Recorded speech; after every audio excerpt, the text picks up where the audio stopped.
नमस्कार मित्रों, मैं प्रोफेसर सीपी भसीन एक नए वीडियो के साथ आपके सामने हाजिर हूं। फ्रेंड्स, आज 7 नवंबर है, 7 नवंबर है। ऐसा दिन या 7 नवंबर, नवंबर का या कैलेंडर का ऐसा दिवस जब विश्व के दो महान वैज्ञानिकों ने इस पृथ्वी पर जन्म लेकर विज्ञान में नए आयाम स्थापित करके मानव जीवन की सेवा की थी। फ्रेंड्स, सबसे पहले बात कर लें, क्रोनोलॉजिकल ऑर्डर में कर रहा हूं। 7 नवंबर 1867 को एक महान महिला का पोलैंड में जन्म हुआ था। 7 नवंबर 1867 को मैडम स्क्लोडोवास्का, जो बाद में मैडम या मेरी स्क्लोडोवास्का क्यूरी के नाम से मशहूर हुई थी, उनका जन्म पोलैंड में हुआ था। लेकिन उनकी जो पूरी आजीवन कर्म भूमि रही थी वो पेरिस या फ्रांस ही रही थी। मैडम क्यूरी एक ऐसा नाम मैं समझता हूं जिसने महिला जगत को 20वीं शताब्दी के प्रारंभ में ही 2 नोबेल पुरस्कार लेकर सुशोभित कर दिया था। मैडम क्यूरी रेडियो एक्टिव कार्य के लिए और रेडियम और पोलोनियम खोज के लिए विशेषतः स्थान प्राप्त करती हैं। बेसिकली भौतिक शास्त्र से संबंधित थी। उन्होंने अपनी पीएचडी रेडियो एक्टिविटी के आविष्कारक हेनरी बेकरल के सुपरविजन में की थी। 1902 में मैडम क्यूरी को अपने पति पियरे क्यूरी और पीएचडी एडवाइजर हेनरी बेकरल के साथ फिजिक्स में नोबेल पुरस्कार मिला था। रेडियो एक्टिविटी में जो उनका योगदान अपने पति पियरे क्यूरी और हेनरी बेकरल के साथ था, उसके लिए 1902 में भौतिक शास्त्र का नोबेल पुरस्कार लेकर उन्होंने पहली महिला नोबेल पुरस्कार प्राप्त करने का एक नया आयाम स्थापित किया था। मैंने कहा, मूलतः मैडम क्यूरी फिजिक्स से ही संबंधित थी, लेकिन जितनी रुचि फिजिक्स में थी उतनी केमिस्ट्री में भी थी, केमिस्ट्री के तत्वों में भी थी। आगे चल के रेडियम और पोलोनियम की खोज की थी और 1911 का जो नोबेल प्राइज मैडम क्यूरी को रसायन शास्त्र के क्षेत्र में मिला था वो अनडिवाइडेड एक्सक्लूसिव था। 1902 वाला अपने पति पियरे क्यूरी और पीएचडी एडवाइजर हेनरी बेकरल के साथ था, लेकिन 1911 का नोबेल पुरस्कार मैडम क्यूरी ने इंडिपेंडेंट प्राप्त किया था। फ्रेंड्स, एक महान महिला जिसके बारे में जितना कहा जाए उतना कम है। Marie Curie has a number of first and only to her credit. She was the first women ever to receive a Nobel Prize, the first female professor at the University of Paris, the first woman to be entombed on her merits in the Pantheon in Paris, the only woman to win Nobel Prize in 2 fields, and the only woman to win multiple sciences Nobel Prizes, one in physics and one in chemistry. Friends, this is a couple. Madam Curie, Pierre Curie. पहला Nobel पुरस्कार उन्होंने अपने पति के साथ लिया था, दूसरा एक्सक्लूसिव लिया था। लेकिन ये उनकी लेबोरेटरी की पिक्चरें हैं जो ये दर्शा रही हैं कि एक कपल किस तरह समर्पित होकर विज्ञान के नए आयाम स्थापित कर सकता है। ये उनका पारिवारिक चित्र है। मैडम क्यूरी और पियरे क्यूरी की 2 पुत्रियां थी, एव क्यूरी एंड इरेन क्यूरी। ये 1908 का चित्रण लिया गया है।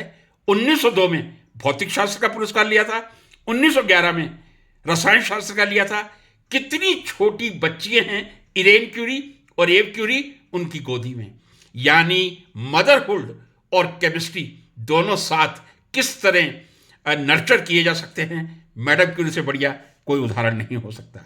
यही नहीं, आगे चल के उनकी पुत्री डॉटर इरेन क्यूरी ने अपने हस्बैंड फ्रेडरिक जूलियट के साथ नोबेल पुरस्कार लिया था। और वो नोबेल पुरस्कार लिया था किस तरह एलिमेंट्स को ट्रांसम्यूटेशन द्वारा ट्रांसयूरेनिक किस तरह एलिमेंट्स को रेडियो एक्टिव एलिमेंट्स में कन्वर्ट किया जा सकता है। फ्रेंड्स, पहले भी मैंने कई बार कहा है, आज उनके जन्मदिवस पे एक बार फिर इसकी पुनरावृत्ति करना चाहूंगा। अच्छी चीजों की पुनरावृत्ति, जैसे रामायण और गीता पढ़ने की कोई संख्या नहीं होती, जीवन में कितनी बार पढ़ते हैं, ये भी एक तरह की महाभारत और गीता ही हैं जो हर विज्ञान के विद्यार्थी के लिए प्रेरणा का स्रोत है। ऐसा परिवार, मैडम क्यूरी जैसा परिवार। मैडम क्यूरी ने 1902 में अपने पति पीरे क्यूरी और हेनरी बेकरल के साथ पहला फिजिक्स का नोबेल प्राइज दिया था। दूसरा 1911 में केमिस्ट्री का एक्सक्लूसिव अनडिवाइडेड नोबेल प्राइज दिया था। उनकी डॉटर इरेन क्यूरी ने अपने हस्बैंड फ्रेडरिक जूलियट के साथ 1935 में केमिस्ट्री का नोबेल प्राइज लिया था। Friends, 2 successive generations received 5 Nobel Prize.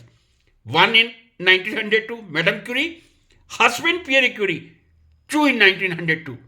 1911, Madame Curie, 1935, Irene and Frederick Joliot. 2 successive generation में 5 नोबेल पुरस्कार प्राप्त करना एक ऐतिहासिक है और उस इतिहास को आज दिन तक भी कोई तोड़ नहीं पाया है। उनकी जो छोटी बेटी ईव क्यूरी थी, उन्होंने आगे चल के अपनी मदर की बायोग्राफी लिखकर उतना ही बड़ा काम किया था, मैं समझता हूं, जितना बड़ा नोबेल पुरस्कार लेना हो सकता है। एक ऐसी मदर की बायोग्राफी लिखना जो आने वाली कितनी जनरेशंस की सोर्स ऑफ इंस्पिरेशन होती है, बहुत बड़ा काम है। ये पूरी क्यूरी फैमिली आपके सामने है। Madam Curie left, then right Pierre Curie, come to down Frederic Joliot Curie, from left to right, Irene Joliot, then younger daughter, Eve Danish Curie, and husband of Eve Danish Curie, Richardson, who received the Nobel Prize, not himself, but on the behalf of UNESCO. A great family. 7 नवंबर आज उनका जन्म दिवस है। कितना उनको प्रेरणा का स्रोत माना जाए, यह हमारे ऊपर निर्भर करता है। लेकिन मैंने जो बात बीच में कही थी, यकायक मेरे मुंह से निकली थी, गीता और महाभारत को पढ़ने का कोई संख्या नहीं होती कि आप जीवन में 10 बार आपने पढ़ ली, 50 बार पढ़ ली। जितनी बार पढ़ेंगे आप ज्ञान प्राप्त करेंगे। जितनी बार आप मैडम क्यूरी की गाथा गाएंगे, पढ़ेंगे, उतनी बार आप ज्ञान प्राप्त करेंगे। मित्रों, अनेक सम्मान मैडम क्यूरी को दिए गए थे, वो मैं यहां थोड़ा सा संक्षिप्त करना चाहूंगा। अब मैं दूसरे महान व्यक्ति पर आना चाहूंगा। मेरे देश के महान व्यक्ति, महान वैज्ञानिक, महान भौतिक शास्त्री सर चंद्रशेखर वेंकटरमन। उनका जन्म भी 7 नवंबर को ही हुआ था। 7 नवंबर 1888 को तिरुचिरापल्ली में जन्म हुआ था। सर सीवी रमन बचपन से ही अति मेधावी छात्र रहे थे। भौतिक शास्त्र में उनकी विशेष रुचि थी।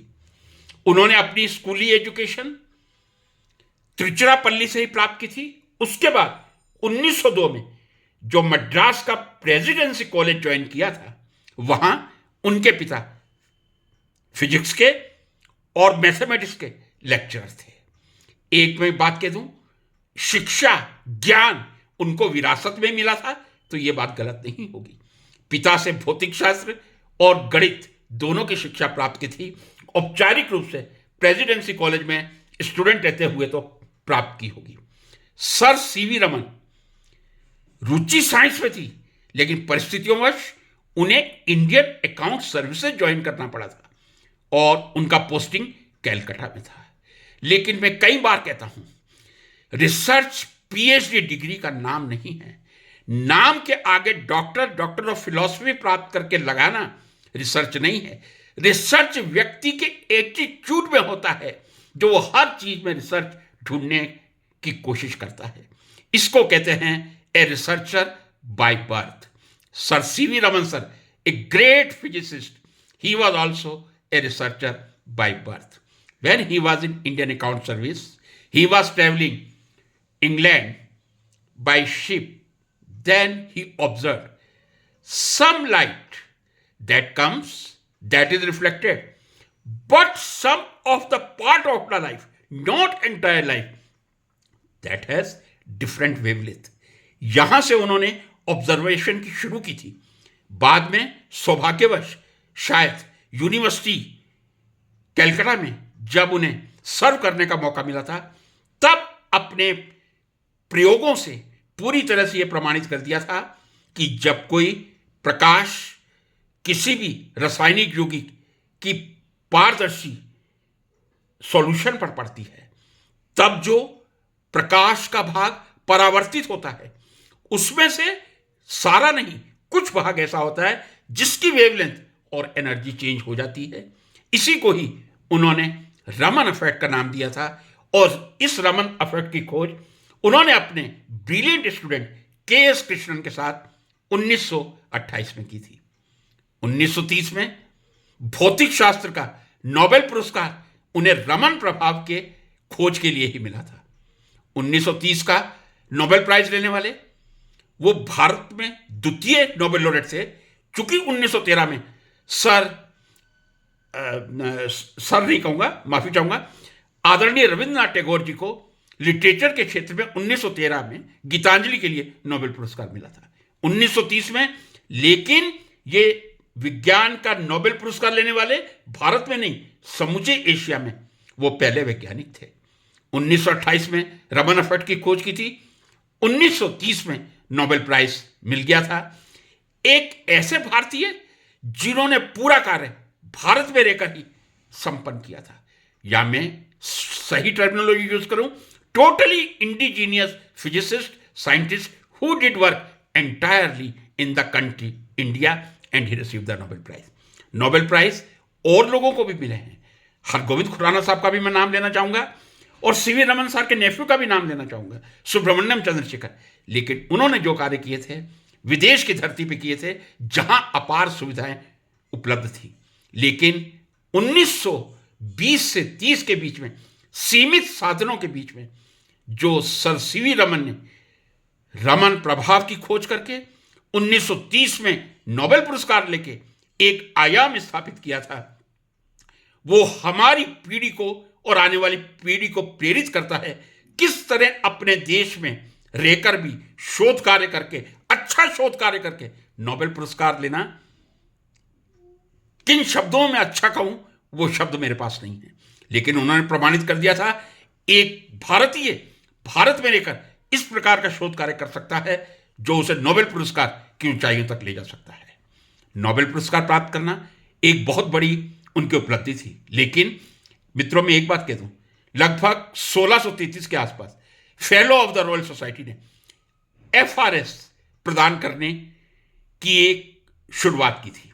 Fellow of royal society honorary degree है, बहुत गिने चुने व्यक्तियों को दी जाती है। मैं कह दूं 16 से 33 तक, यदि मैं 2001 के आसपास तक जाता हूं, 8000 वैज्ञानिकों को FRS मिला है, और 2001 के बाद मैं डेटा प्राप्त नहीं कर पाया हूं। 2001 के जो मेरे पास डेटा है, 1663 से 2001 तक 34 भारतीयों ने FRS प्राप्त किया था। अभी मैं यदि कुछ रसायन शास्त्रियों का नाम ले दूं तो ये मेरे लिए गर्व का विषय होगा। सर सीवी रमन FRS हैं, प्रोफेसर गोवर्धन मेहता FRS हैं। ऐसे अनेक वैज्ञानिक हैं जो FRS की उपाधि से सुशोभित हो चुके हैं। यही नहीं, भारत का सबसे उच्च civilian award, highest civilian award, that is Bharat Ratna, 1954 में सर सीवी रमन को भारत रत्न दिया गया था। मैं समझता हूं सीवी रमन साहब ने भारत रत्न को सुशोभित किया था, भारत रत्न ने सीवी रमन साहब को सुशोभित नहीं किया था। 1957 में बहुत ही प्रतिष्ठित लेनिन पीस पुरस्कार भी सर सीवी रमन को मिला था। सबसे बड़ी बात ये, जब उन्होंने कैलकाटा यूनिवर्सिटी ज्वाइन की थी 1926 में, उन्होंने एडिटर के रूप में इंडियन जर्नल ऑफ फिजिक्स का सबसे पहला इशू प्रकाशित किया था। फ्रेंड्स, सीवी रमन उतने ही प्रेरणा के स्रोत हैं जितना मैंने मैडम क्यूरी को प्रेरणा का स्रोत बनाया था। मैं समझता हूं सीवी रमन साहब एक अच्छे शिक्षक थे, अच्छे वैज्ञानिक थे, देशभक्त थे। तभी उन्होंने देशभक्ति के ओतप्रोत से भारत में रहकर 1930 का भौतिकी का नोबेल पुरस्कार प्राप्त करके प्रमाणित कर दिया था कि हमारे देश में रहकर भी उच्च क्वालिटी का शोध कार्य किया जा सकता है। लेकिन जो इस दुनिया में आया है उसे जाना है, 21 नवंबर 1970 को सर सीवी रमन हमसे सदा के लिए विदाई ले गए थे। लेकिन जब जब 7 नवंबर आएगा, तब तक सर सीवी रमन हम विशेष रूप से उनके आभारी रहेंगे। आभारी तो प्रतिदिन रहेंगे, प्रतिक्षण रहेंगे। लेकिन मैं समझता हूं आज 7 नवंबर को समूचे भारतवर्ष में सीवी रमन सर का बर्थडे मनाया जा रहा होगा। मैडम क्यूरी का भी मनाया जाना चाहिए। इतनी बड़ी अंतरराष्ट्रीय स्तर की वैज्ञानिक महिला जिन्होंने 2 नोबेल पुरस्कार लिए थे। एक बात और कहना चाहूंगा फ्रेंड्स, विज्ञान दिवस माफी चाहूंगा, जैसे शिक्षक दिवस 5 सितंबर को भी मनाया जाता है, 5 अक्टूबर को भी मनाया जाता है। मैंने एक वीडियो अपलोड किया था। अभी 10 नवंबर को विज्ञान दिवस मनाया जाएगा, लेकिन वो अंतरराष्ट्रीय विज्ञान दिवस होगा, इंटरनेशनल साइंस डे होगा। लेकिन आप सबको मालूम है 28 फरवरी, प्रतिवर्ष 28 फरवरी हम भारतीय विज्ञान दिवस के रूप में मनाते हैं। क्यों मनाते हैं? कई लोग ये इमीडिएटली रिएक्ट कर जाते हैं, सर सीवी रमन का जन्म हुआ था। नहीं, सर सीवी रमन का जन्म 7 नवंबर 1888 को हुआ था। लेकिन 28 फरवरी को सर सीवी रमन ने एसएन कृष्णन के साथ जो रमन प्रभाव की खोज की थी, उस रमन प्रभाव की खोज के उपलक्ष्य में हर वर्ष 28 फरवरी समूचे भारतवर्ष में विज्ञान दिवस के रूप में मनाया जाता है।